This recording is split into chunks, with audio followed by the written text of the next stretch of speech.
Johnny here. In this short film, I'm going to talk about the trip A High Road to Kashmir. It's a trip I've done many times before, and in many ways I think is one of the most iconic journeys in the whole of the subcontinent.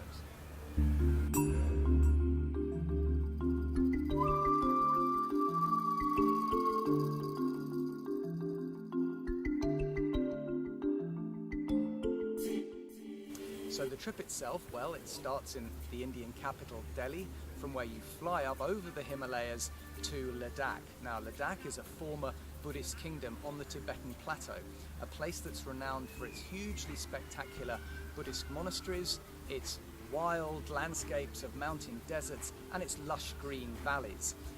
You spend some time in the capital of Ladakh, which is Leh, before driving over one of the highest motorable roads anywhere in the world, called the Khardung La, which is nearly 5,000 meters, before dropping down into the Nubra Valley. Now, in the old days, if you could carry on, you would be on one of the old trade routes that would have gone from India into what is now Pakistan and on to Kashgar in China. Of course, political issues have stopped that being possible today, but the Nubra Valley is still a fascinating place with some really beautiful monasteries where you'll spend some time.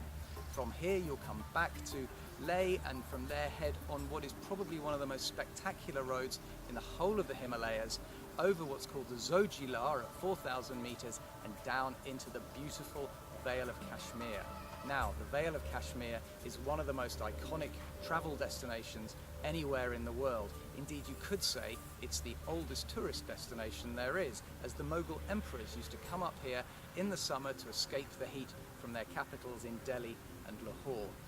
The place is renowned for its lush green mountains, its pine forests, and its beautiful lakes. And you'll be staying on one of those lakes in one of the atmospheric former British houseboats. As far as the adventure level goes, I would class this as a kind of 3 to 4 out of 5.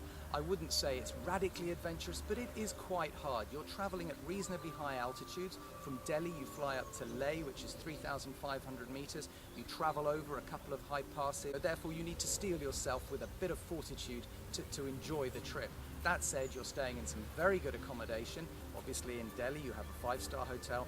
When you fly up to Leh, it's a very good hotel there called the Grand Dragon. There are a couple of tented camps you need to think about, which are walk-in with beds, pillows, lights, etc., showers and loos, so pretty good level of accommodation there. And then of course in Kashmir itself you'll have beautiful houseboat, which is really one of the most atmospheric places in the whole of the country to stay in.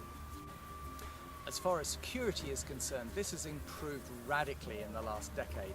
Back in the 90s, there was a fairly major insurrection between both the local people and the militants coming in from outside countries like Pakistan, fighting against the Indian troops in Kashmir. This has really dissipated a huge amount in the last decade, and really the security levels now are completely acceptable. The British Foreign Office actually lifted their advice against travel to Srinagar back in November 2012.